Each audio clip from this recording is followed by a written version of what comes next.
बैठिए आप लोग।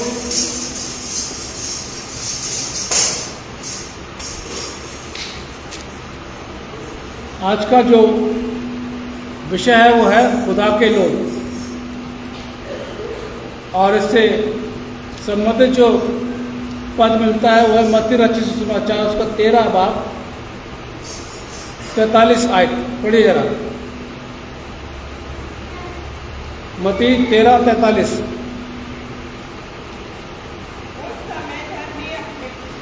उस समय धर्मी अपने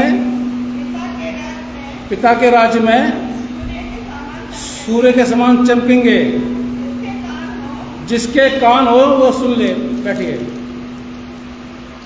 खुदावन इस समय आपके कलाम पर वर्णन करने के लिए जा रहे हैं, हमारी अगुवाई करना, अपनी दया का हाथ पर रखना। खुदावन यीशु मसीह के नाम से मांगते हैं, आमीन। उस समय धर्मी अपने पिता के राज्य में सूर्य के समान चमकेंगे। किस समय? ये बात आज करेंगे। खुदा के लोग यानी खुदा के संतान और शैतान की संतान, ये दोनों फर्क है। बड़ी सरल भाषा में आज इसको समझेंगे हम, और जो अध्ययन हमने किया है वो आप लोगों ने बहुत सुना होगा, कई बार सुन भी चुके हैं, पढ़ भी चुके हैं इसको। ऐसा कोई नई चीज़ नहीं आज, लेकिन इसमें कुछ नई बात हम सीखेंगे। शैतान के लोग कौन कौन होते हैं? निकालिए मत्ती 13 निकालिए।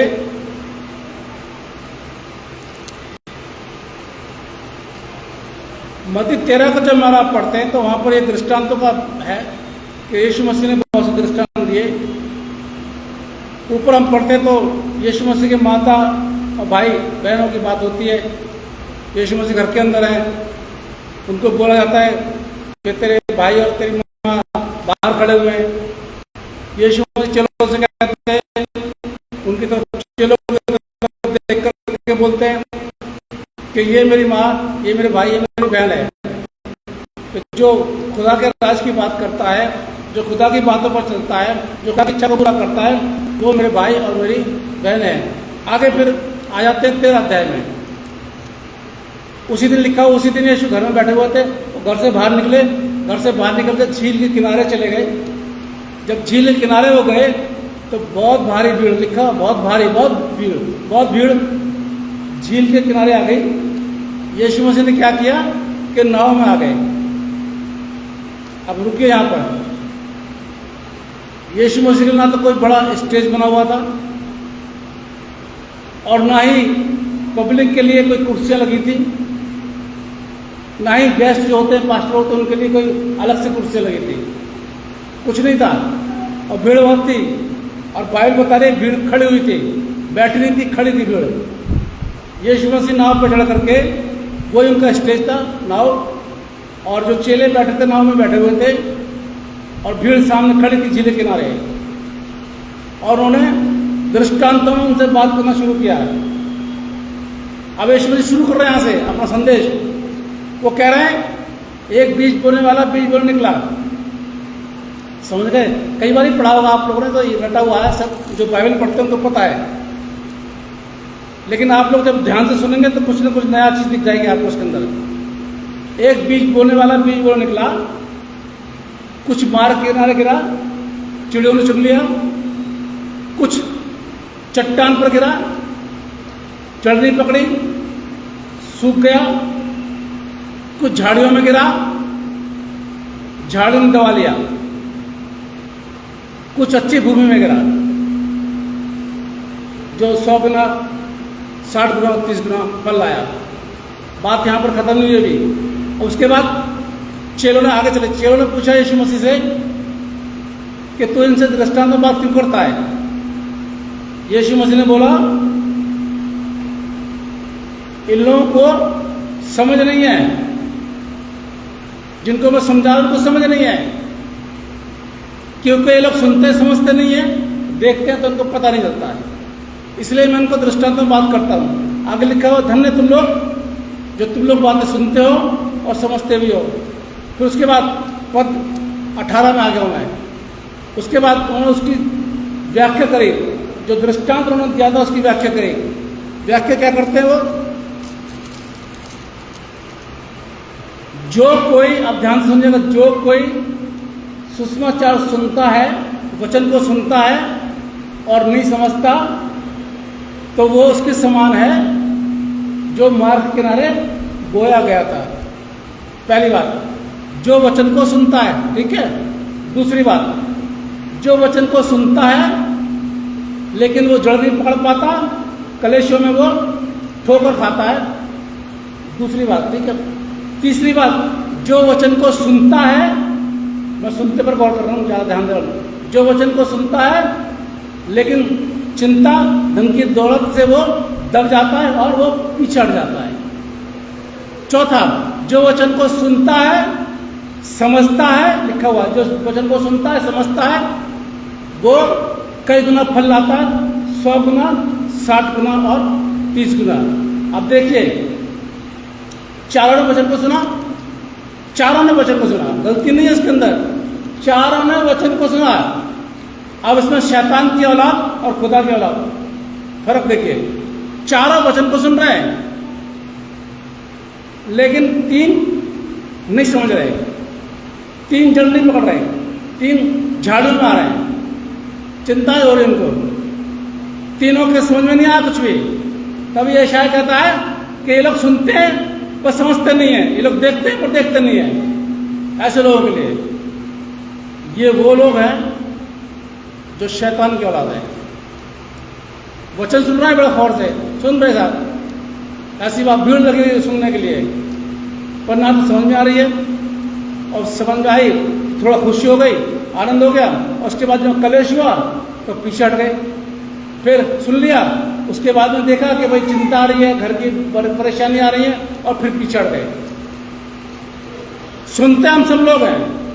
फिर शांत सुनिए, ये दुनिया, हर इंसान खुदा की सृष्टि है। मेरी बात को ध्यान सुनिए, हर इंसान खुदा की सृष्टि है, चाहे वो किसी भी धर्म का क्यों ना हो, वो खुदा की सृष्टि है। लेकिन सब खुदा की संतान नहीं है। ये चारों खुदा की सृष्टि है, लेकिन इन चारों में से 3 खुदा की संतान नहीं है, क्योंकि ये वचन पर नहीं चल रहे, इनको वचन से कोई मतलब नहीं है, इन्होंने उद्धार नहीं पाया, इन्होंने यीशु मसीह ग्रहण नहीं किया, ये बस आ गए, ठीक है, हो गया, ठीक है, हो गया, कोई बात नहीं है। सृष्टि लोग लेकिन संतान नहीं है। संतान वो है जो खुदा के कलाम को सुन करके समझता है, उस पर चलता है और अपने गुनाह से तौबा करता है। फिर समझ लीजिए, मैं फिर से बता रहा हूँ, सारी दुनिया, सारे इंसान खुदा की सृष्टि हैं, सारे इंसान वो खुदा ने बनाया, लेकिन सब खुदा की औलाद नहीं है। खुदा की औलाद वो है जो उसके वचन को सुनते हैं, समझते हैं और उस पर चलते हैं और अपना गुनाह से तौबा करते हैं। यहाँ खत्म हो गई बात। तो 3 लोग शैतान की औलाद और 1 खुदा की औलाद, 4 में से 3 शैतान की और 1 खुदा की औलाद। आगे आ जाइए, आगे फिर आ जाए क्रिस्टन 24 पद में आ गया। एक खेत का मालिक है, उसने अपने खेत में गेहूं बोए, रात को सब लोग सो रहे थे, उसका दुश्मन आया, दुश्मन आकर के उसने जंगली दाने बो दिए। जब सवेरे उठे उसके नौकरों ने जाकर के देखा, जब उनको घूटा, थोड़ा सा पौधे बाहर निकले, तो उसके नौकरों ने बोला, मालिक तूने तो अच्छे दाने बोए थे, गेहूं बोया था, तो जंगली कैसे आ गए? मालिक बोलता, कोई विरोधी है मेरा जिसने ऐसी हरकत करी है। अब देखिए, फिर रुकिए यहाँ पर थोड़ा सा। ऐसे बहुत से लोग आपको मिल जाएंगे जो खुदा के काम में विरोध उत्पन्न करते हैं जानबूझकर। वो नहीं चाहते खुदा का काम हो, वो नहीं चाहते बिल्कुल। कोई ना कोई ऐसी शैतानी हरकत वो करते हैं कि विरोध हो जाए। कोई ना कोई काम ऐसा वो करते हैं कि जो वहाँ का अगुवा होता है, जो चर्च के लोग होते हैं, वो गुस्से में आ जाए। ऐसा काम करते हैं, जानबूझकर विरोध करते हैं। ये जानबूझकर बोया गया जंगली दाना, जानबूझकर जंगली दाना बोया गया। भाई खेत में एक गेहूं का दाना बो दिया है, तेरे को क्या जरूरत है कि तू आकर कुछ जंगली दाना बो रहा है? अरे खुदा का काम हो रहा है, होने दे, तुझे क्या जरूरत है कि तू विरोध कर रहा है? ऐसे आपको मिल जाएंगे बहुत से लोग जो आज भी खुदा का जो सेवा करते, काम करते, बीच में आके विरोध करते हैं। आप अन्य जाति को छोड़ दीजिए, किसा अन्य जाति करती विरोध? अन्य जाति तो विरोध करती है अनजाने में, उनको तो पता नहीं है, वो जलन से करते हैं। लेकिन जो अपने आप को मसीह कहते हैं, ईसाई कहते हैं, वो करते हैं विरोध। जो कहते हैं हम ऐसा करते हैं, हम चर्च में जाते हैं, वो करते हैं विरोध। कलीसिया में देख लीजिए, चर्च में कोई अच्छा काम होता है, कलीसिया वाले अच्छा काम करते, विरोध करते हैं उसका। वो जंगली दाना बो देते हैं ताकि माहौल बिगड़े, माहौल खराब हो। लेकिन इसने समझदारी वाला काम किया मालिक ने। क्या किया? जब बोल रहे थे भाई हम काट दें, मालिक बोलता नहीं काटो मत, ऐसा ना हो कि कहीं गेहूं के दाने भी तुम काट दो, इनको बढ़ने दो, अभी मैं देखता हूँ, बढ़ने दो इनको। जब कटने का समय आएगा तब मैं काटने वालों से बोलूँगा कि अच्छे अच्छे जो है ना, वो तो मेरे खत्ते में जमा कर दो, और जो जंगली है उनको जलाने में दे दो। आपको ध्यान होगा ना, ये सबर है, इस मालिक का सबर है ये। आपको ध्यान होगा मिस्र का, इस्राएल और मिस्र गुलामी में थे, फिरौन का मन बार बार ये खुदा कठोर करता था, निकलने नहीं देता था। खुदा पूरी तरीके से मिस्र को और फिरौन को बर्बाद करना मांग रहा था, इसलिए बार बार मौका दे रहा है फिरौन को, बार बार उसका मन कठोर कर रहा है। और आपने देखा लाल समुद्र में क्या हुआ था, सारी की सारी सेना उसकी बर्बाद हो गई। ऐसे बहुत सी जगहों पर मिल जाएंगे आपको। ये मालिक धीरज रख रहा है, धीरज सबर कर रहा है, बढ़ने दो, कोई बात नहीं, बढ़ने दो, भाई देखते हैं। हमारे विरोधी ने हमारा काम करते खराब करते, बढ़ने दो, बाद में देखेंगे हम, बाद में अंत में देखेंगे। ऐसा होता है दुनिया में, सारे काम हो रहे हैं, खुदा देख रहा है, यीशु मसीह देख रहे हैं कि सारे काम हो रहे हैं, बुराई हो रही है, अभी तक नहीं हो रही है ना। लोग हंसी मजाक उड़ाते हैं, अरे कब आएगा यीशु मसीह, कब आएगा? अरे वो तो कितने साल हो गए, बचपन से देखते आ रहे हैं, हम तो पैदा हो गए, हमारी पीढ़ियाँ हो गई, अभी तक यीशु मसीह नहीं आए हैं। मैंने नूह की बात बताई थी ना, जहाज बना रहा था, 120 साल तक इंतजार करता रहा, लेकिन क्या हुआ? जैसे मिस्र में फिरौन को बर्बाद कर दिया खुदा ने, मिस्र की सारी सेना को बर्बाद कर दिया, वैसे ही उस सारे लोगों को बर्बाद कर दिया, पानी से बहा करके ये इस पौधों को बर्बाद कर दिया। पौधे बढ़ रहे हैं। कई लोग क्या होता है, हमारे जो पूर्वज होते हैं, पहले आपने देखा हो, कई लोग क्या करते हैं, हमारे एक टीचर हैं थे पहले, जो लड़का शरारत करता था करने नहीं देते, इसको शरारत करने देते थे, शिकायत आ रही टाल दिया करते थे, करने दो कोई बात नहीं। कई लोगों ने बोला भी कि सर आप उसे कुछ नहीं कहते हैं, आप उसे कुछ नहीं कहते हैं, वो इतनी बदतमीजी करता है, करने दो। जब पेपर हुए, जब पेपरों का समय आया, तो जो टीचर इंपॉर्टेंट बताते ना, खास का चीज जो बताते हैं, उसको नहीं बताया, बिल्कुल नहीं बता, और फेल हो गया। फिर टीचर ने बोला ये कराया मैंने इसके साथ में, इसकी बदतमीजी का नतीजा मैंने ये दिया है। ऐसा होता है, हालांकि टीचर को ऐसा नहीं करना चाहिए, लेकिन उन्होंने बोला कि इसको समझा रहे, पूरे साल इसको समझाया, लड़के समझा रहे, प्रिंसिपल ने समझाया, टीचर ने समझाया, लेकिन ये बदतमीजी पे उतारू रहता था, हमेशा हमेशा अड़ंगा लगाता था काम में। लेकिन मैंने इसको उसी टाइम टाइट नहीं किया, इसने भी उसी टाइम नहीं बोला काट दो काट दो काट दो, क्यों? क्योंकि जानता था अगर काटना शुरू किया तो हो सकता है कोई अच्छा दाना निकल आए। ऐसे ही मिस्र के लिए भी परमेश्वर नहीं चाहता था कि कुछ लोग ऐसे जो बर्बाद हो जाए। इंतजार कर रहा है यीशु मसीह, आज भी इंतजार कर रहे हैं। ऐसा ना हो कि सब लोग बर्बाद हो जाए। भाई मौका है, तौबा कर लो, तौबा कर लो, तौबा कर लो, न्याय तो होगा। यीशु मसीह तो आएंगे, ऐसी बात तो नहीं। मैं आपको बता रहा था कि 64 साल के बाद, यहाँ 1950 से हमारा अंडर में था चर्च, ये 64 साल के बाद एक रेजिडेंट पास्टर मिला था यहाँ पर, जो मैं हूँ। देख लीजिए आप, नहीं तो ऐसे कोई पादरी आ रहा नहीं आ रहा, चर्च हो रहा नहीं हो रहा, होता था कभी नहीं होता था। लेकिन 2014 अप्रैल से रेगुलर चर्च हो रहा है। आज तक बंद नहीं हुआ, लॉकडाउन को छोड़ करके।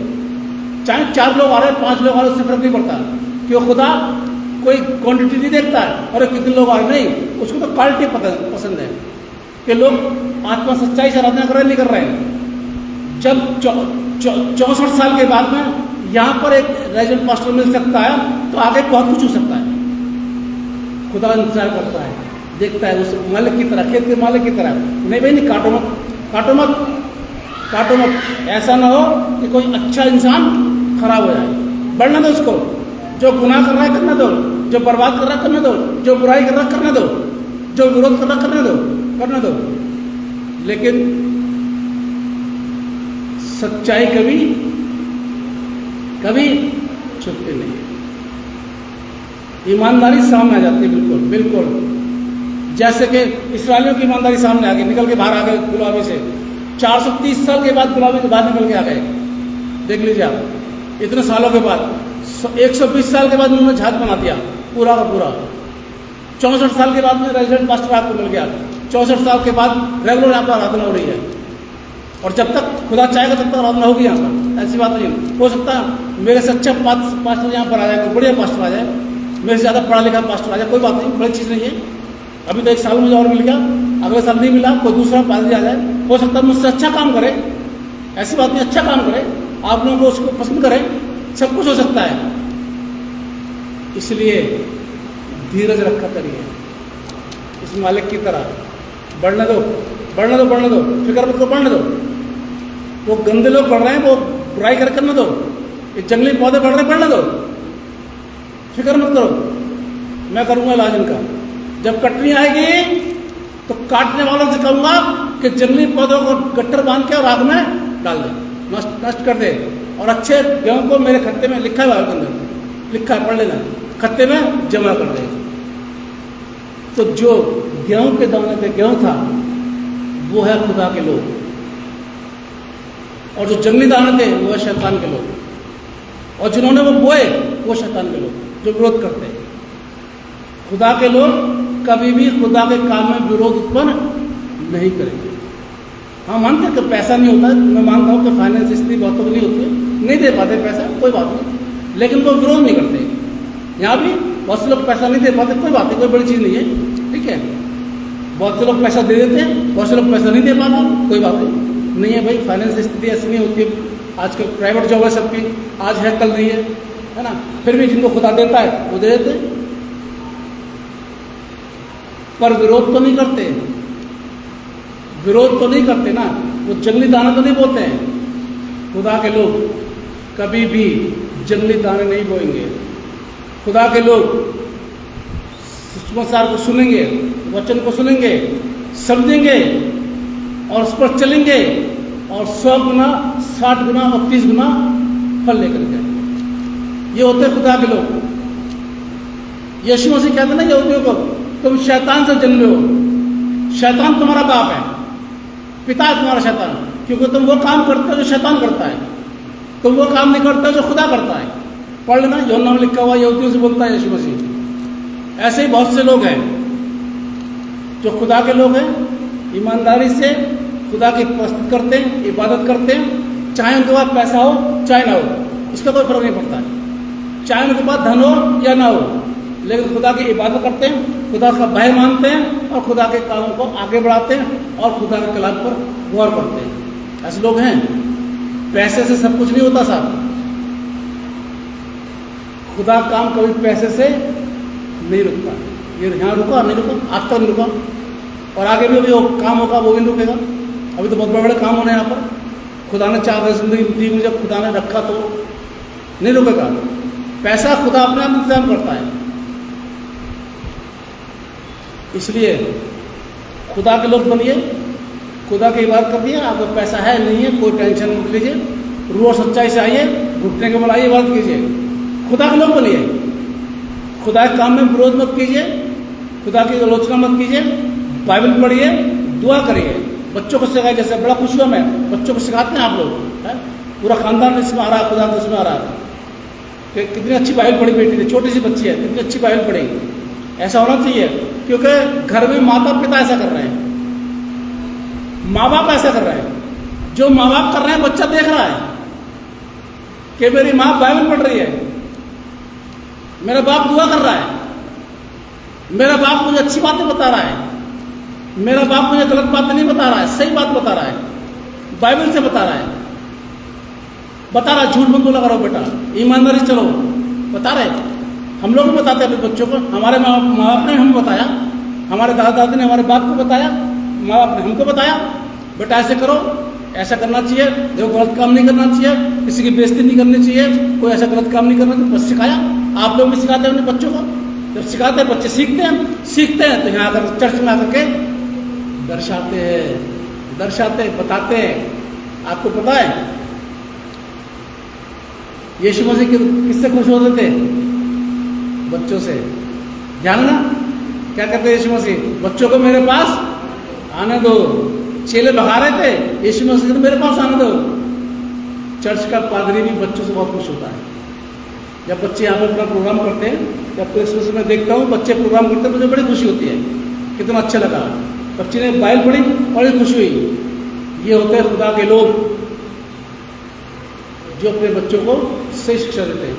और शैतान के लोग कुछ नहीं करते, ये विरोध करते हैं, वचन को सुनता नहीं है, समझते नहीं है। सुन लिया तो थोड़े दिनों के लिए, थोड़ी देर के बाद फिर वैसे हो गए। मैंने बताया ना, कुत्ता अपनी छाट के उल्टी की तरह भागता है, वैसे हो गए फिर वैसे के वैसे। पर ऐसे आप मत होइए। एक बार खुदा से आप गुनाह से दूर हो गए, गुनाह को छोड़ दिया आपने, बुराई को छोड़ दिया, छोड़ दीजिए, जान दीजिए, उसको जान दीजिए, आगे बढ़िए, आगे बढ़िए, आगे बढ़िए। मेरा अजीजों, खुदा पर भरोसा करके आप आगे बढ़िए। आपकी सारी जरूरत खुदा अपने खजाने से पूरी करेगा। जरूरत, इच्छा की बात नहीं कर रहा हूँ मैं। खुदा के लोग बनिए, शैतान के लोग मत बनिए।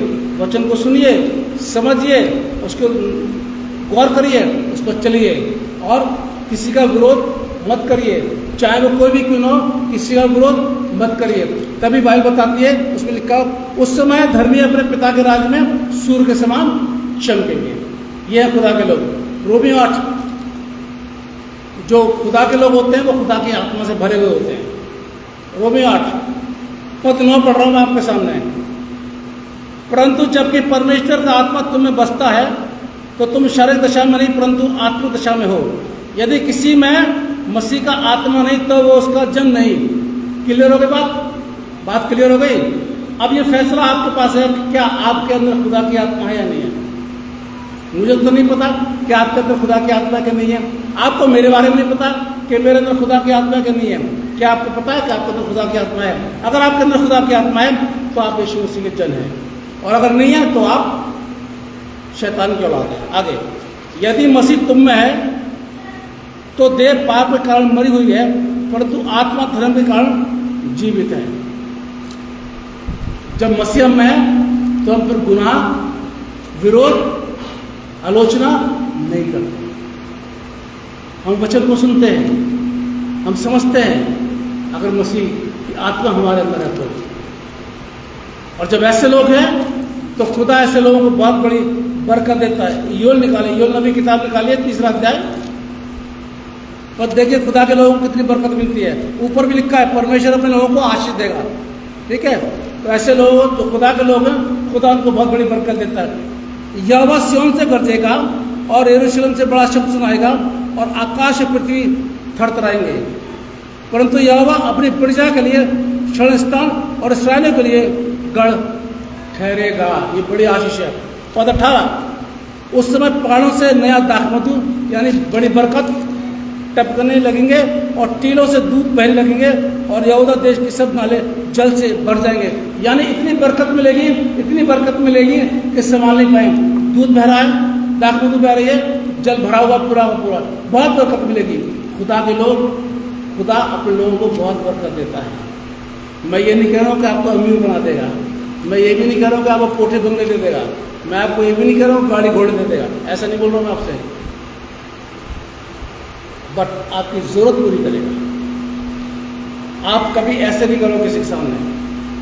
वैसे ही बाइबल क्या बताती है, कर्जा लेने की बताती है बाइबल कि कर्जा लो, मना करती है बाइबल। प्रेम को छोड़ के और किसी बात में किसी कर्जदार मत हो, रोमी में लिखा हुआ है,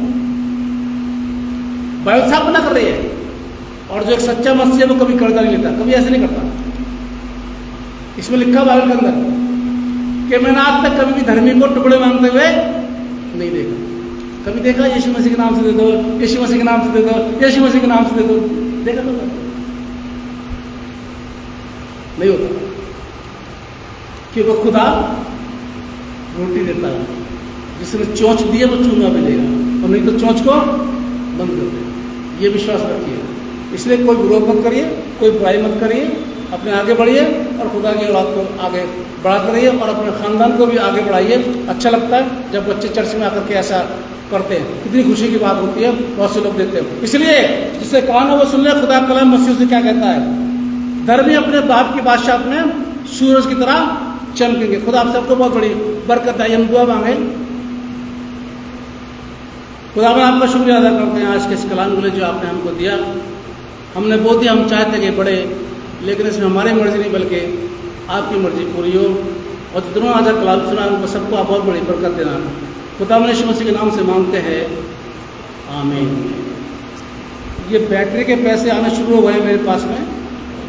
मिस्टर राजेश यहाँ पर बैठे हुए, उन्होंने 1000 रुपये दिया बैटरी के लिए, इन्वर्टर की जो बैटरी आएगी अभी, और 1000 मिसेस सैन ने मेरे को दे दिए, यानी 2000 मेरे पास जमा हो गए। मिसेस सैन ने 1000 रुपये दिया, 1000 मिस्टर राजेश ने दिया। और भी दीजिए ताकि अच्छी बैटरी आके हम इन्वर्टर लगा सकें। आप लोग दीजिएगा, पैसा निकालिए जेब से, ठीक है। मैं अपने लिए नहीं मांग रहा हूँ, ना मांगूँ जिंदगी कभी आपसे अपने लिए, मेरे लिए देने वाला हुआ है। बैटरी के 2000 रुपये आ गए हैं और शायद 8-10 हज़ार की मेरे ख्याल से आ रही है। उसके हिसाब से आप लोग भी पता कर लीजिए कितने की आ रही है, ताकि मंगा के और इन्वर्टर हम लगा सकें। खुद आज के लिए बहुत बड़ी बरकत है। मैंने अभी ग्रुप में नहीं डाला, लेकिन मैं डाल दूँगा, सबको बता दूँगा, इन्फॉर्म कर दूँगा कि आप लोग